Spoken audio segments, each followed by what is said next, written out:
ఈ BJP BRS నాయకుల పోటీ వల్ల ప్రజలకు కన్ఫ్యూజ్ క్రియేట్ చేసే ప్రయత్నం చేస్తున్నాయి ఈ రెండు పార్టీలు. ఒకవైపు ఏమో బీఆర్ఎస్లో కేటీఆర్ హరీష్ రావుల పంచాయతీ, ఇంకొక వైపు ఏమో కిషన్ రెడ్డి తర్వాత బండి సంజయ ఈటెల రాజేందర్ అనే పంచాయతీలో వీళ్ళు వక్తృత్వ పోటీలు పెట్టుకున్నట్టుగా వీళ్ళు లీడర్షిప్ పోటీలు పెట్టుకుంటున్న పరిస్థితి మనం గమనిస్తున్నాం. దానికి ఇద్దరు రాష్ట్ర ముఖ్యమంత్రి గారి మీద, రేవంత్ రెడ్డి గారి మీద విరుచుకుపడము, ఇష్టానుసారం స్టేట్మెంట్ ఇవ్వడం అనేది మనకు కనబడుతున్నది. అంటే నేనెక్కువ రేవంత్ రెడ్డిని విమర్శిస్తున్నా అంటే నేనెక్కువ రేవంత్ రెడ్డిని విమర్శిస్తున్నా, నేనెక్కువ సీఎం మీద కొట్లాడుతున్నా అంటే నేనెక్కువ సీఎం మీద కొట్లాడుతున్న దాని విషయంలో ఇలా ఈటెల రాజేందర్ గారు మాట్లాడుతున్న తీరు చూస్తే హాస్యాస్పదం అనిపిస్తుంది. అంటే సైకో అని లేకపోతే శాడిస్ట్ అని ఇట్లాంటి పదాలు వాడితే నీకు టీఆర్పీ పెరుగుతుందని, జనంలో నువ్వు మాస్ లీడర్ అని ఎస్టాబ్లిష్ అవుతారనే ఉద్దేశంతో మాట్లాడుతున్న తీరు మార్చుకోండి ఈటెల రాజేందర్ గారు. అన్నిటికంటే ముఖ్యంగా హైడ్రా మీద మీకు విసుగు పుడుతుందంటే అవినీతి పరులకు మీరు దన్నుగా ఉండేందుకు ప్రయత్నం చేస్తున్నారని మిమ్మల్ని అర్థం చేసుకోవాల్సిన అవసరం ఉంటుంది. మూసీ మీద రాద్ధాంతం చేసిండ్రు, మూసీలో 3 గంటలు పండుకున్నారు.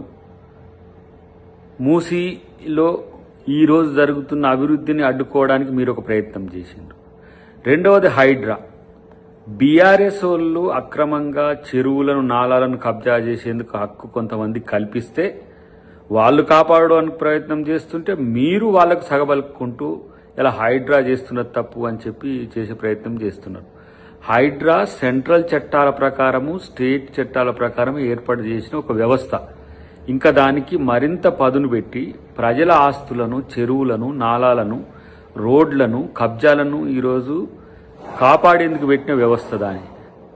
అది మీకు నచ్చట్లే అంటే ఏంది? కబ్జాకోరులకు, అవినీతి పరులకు, అక్రమార్కులకు అండగా ఉండడానికి చేసే ప్రయత్నం చేస్తూ ముఖ్యమంత్రి గారిని సైకో అని, ముఖ్యమంత్రి గారిని శాడిస్ట్ అనడం అనేది ఏం రాజనీతి?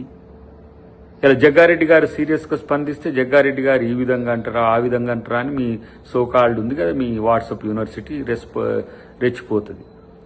ఈ అబద్ధాల కోరు, ఈ అవినీతి పరులకు బాసటగా ఉండే మీలాంటి వాళ్ళని ఎవరు హర్షిస్తారు?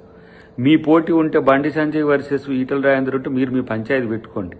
ప్రభుత్వం జోలికి లేదంటే ప్రభుత్వ అధికారుల జోలికో, ప్రభుత్వంలో ఉండే వాళ్ళ జోలికో వస్తే మిమ్మల్ని ఎవరు హర్షించరు సరిగదా. మీ యొక్క దిగజారుడు రాజకీయాలను ప్రశ్నిస్తారనే విషయాన్ని గుర్తుపెట్టుకుంటే మంచిది. ఇవాళ నాయకునిగా ఎదగాలనుకున్న ప్రతి ఓడు ఇవాళ ముఖ్యమంత్రి గారిని టార్గెట్ చేసి ఇష్టానుసారంగా మాట్లాడుతున్నారు. తస్మాత్ జాగ్రత్త.